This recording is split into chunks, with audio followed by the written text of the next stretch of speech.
ल है साथी लु हेरौँ यहाँ सिकारी लगाएर हामीले निकालिसकेका छौँ भिरबाट।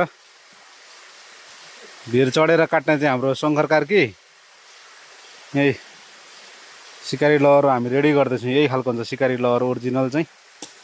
हेर्नुहोस् ठाउँ कस्तो ठाउँमा आएर काटिएको छ। यो हाम्रो सिकारी लहरको पाउने ठाउँ हेर्नुहोस्, जङ्गलै सिकारी लहरको छ। तर अप्ठ्यारो चाहिँ धेरै अप्ठ्यारो रहेछ कि कस्तो रहेछ शङ्कर सर? एकचोटि अनुहार पनि देखाउनु नि त। ल यहाँ काट्दै हुनुहुन्छ टुक्रा सानो सानो लिएर जाने भनेर। हेर्नुहोस् यो सबै देखिएको लहराहरू सबै सिकारी लहरा। यताको यो जङ्गलमा देखिएको सबै सिकारी लहरा आयो। यो पारिपट्टिको यो माथि जति पनि देखिनु भएको छ यहाँ लहराहरू यो सबै सिकारी लहरा।